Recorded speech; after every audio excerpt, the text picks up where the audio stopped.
Selamat pagi, salam sejahtera untuk kita semua. Saya ucapkan selamat pagi kepada Bapak Yohanes Jakri, Magister Kesehatan, selaku dosen pengampu mata kuliah SBPT.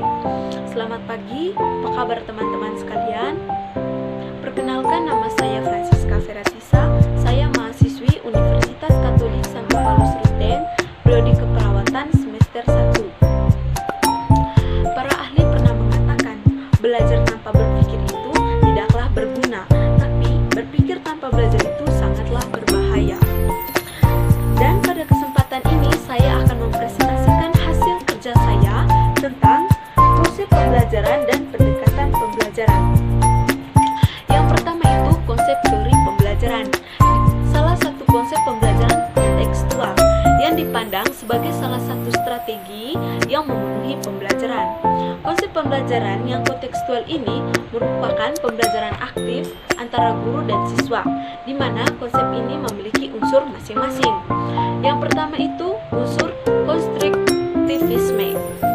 Struktur ini adalah proses aktif mengkonstruksi pengetahuan dari abstraksi, pengalaman alami maupun manusiawi, yang dilakukan secara pribadi dan sosial untuk mencari makna dengan memproses informasi, sehingga dirasakan masuk akal sesuai dengan kerangka berpikir yang dimiliki.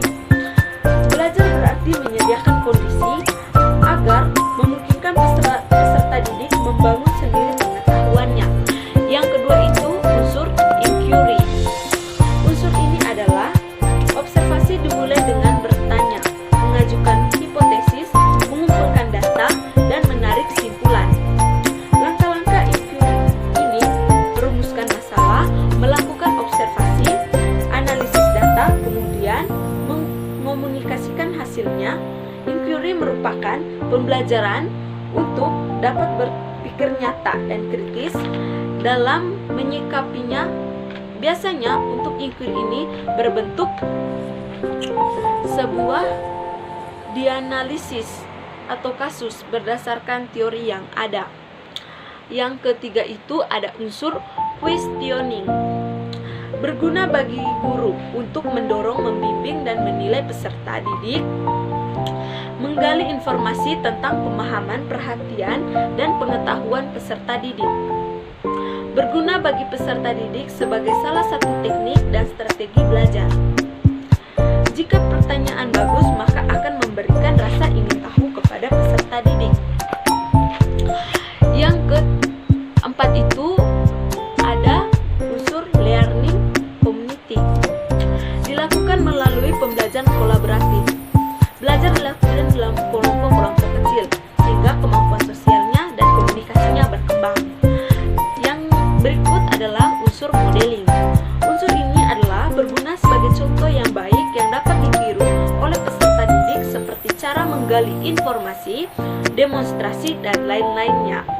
Pemodelan ini dapat dilakukan oleh guru sebagai teladan. Yang berikut adalah unsur reflection, yaitu tentang cara berpikir apa yang baru dipelajari, sehingga ada respon terhadap kejadian atau aktivitas pengetahuan yang baru. Hasilnya nanti merupakan nilai yang baru. Yang terakhir adalah authentic assessment, yaitu menilai sikap, pengetahuan, dan keterampilan. Charles Rogers pernah mengatakan konsep pembelajaran kontekstual yaitu student-centered learning, yang intinya yang pertama itu kita tidak mengajar orang lain, tetapi kita hanya memfasilitasi belajar. Seseorang akan belajar secara signifikasi hanya pada hal-hal yang dapat memperkuat. Manusia tidak bisa belajar kalau berada di bawah tekanan. Pendidik akan pembelajaran peserta didik secara signifikasi bila tidak ada tekanan terhadap peserta didik dan adanya perbedaan persepsi atau pendapat di fasilitas. Yaitu dua, konsep dan macam-macam pembelajaran. Konsep pembelajaran adalah menurut Undang-Undang Nomor 20 Tahun 2003 tentang Sisdiknas. Pembelajaran adalah proses interaksi peserta didik dengan pendidik dan sumber belajar pada suatu lingkungan belajar. Pembelajaran adalah proses untuk membantu peserta didik agar dapat belajar dengan baik. Berikut adalah macam-macam pendekatan. Macam-macam pendekatan yang pertama itu pendekatan kontekstual. Pendekatan kontekstual merupakan pendekatan pembelajaran yang dikenal dengan sebutan CTL, adalah pendekatan pembelajaran dengan situasi dunia nyata siswa. Melalui pendekatan kontekstual, diharapkan hasil belajar dapat lebih mengutamakan aktivitas siswa, dapat menemukan konsep tentang materi pembelajaran, dan mengaitkan konsep tersebut dengan situasi dunia nyata mereka. Sebagaimana yang dikemukakan oleh John dalam Strigar dan Nara 2011, bahwa kekuatan, kecepatan, dan kecerdasan otak atau IQ tidak lepas dari faktor lingkungan atau faktor konteks karena ada antarmuka atau jembatan penghubung antara kognisi dan lingkungan.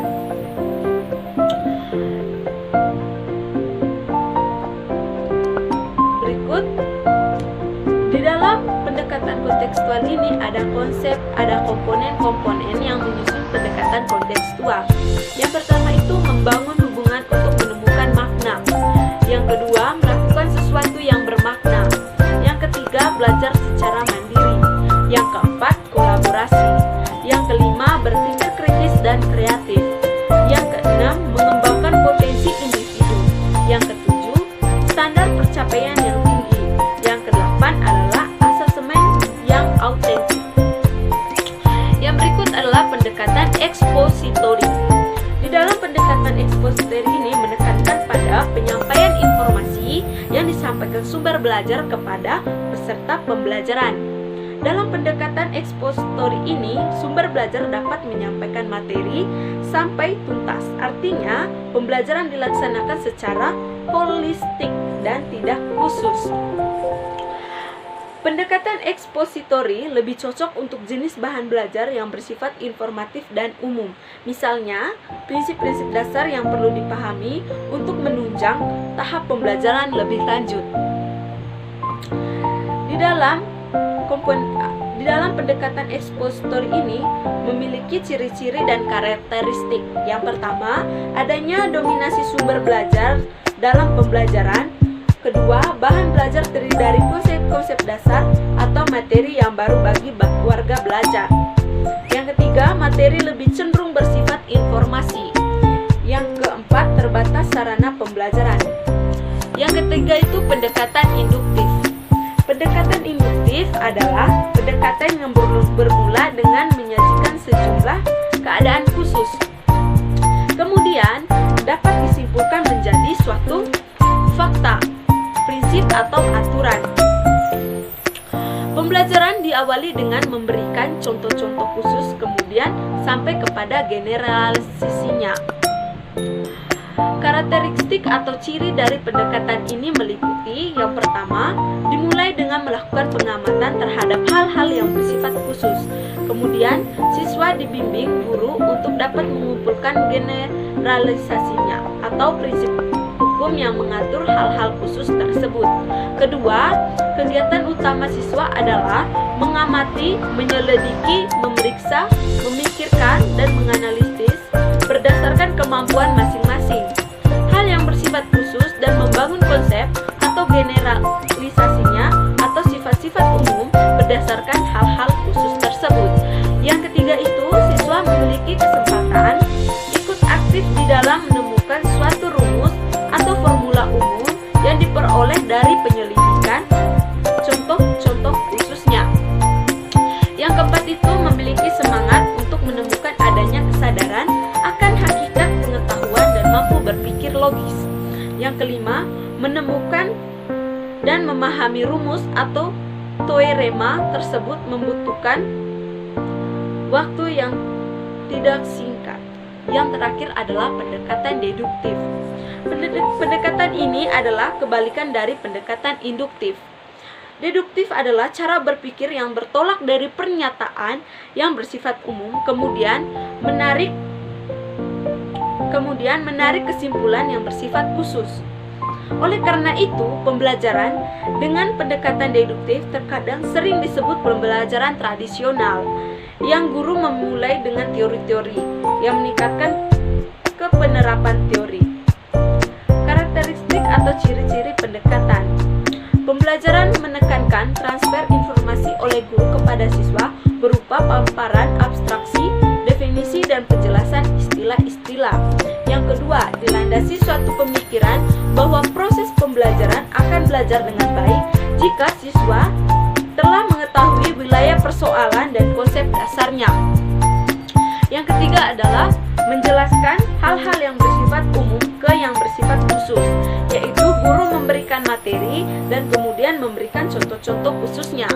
Yang keempat adalah lebih menekankan ingatan siswa dan siswa bersifat pasif dalam kegiatan pembelajaran.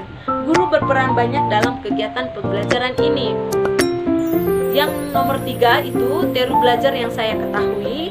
Yang pertama itu teori belajar behavioristik.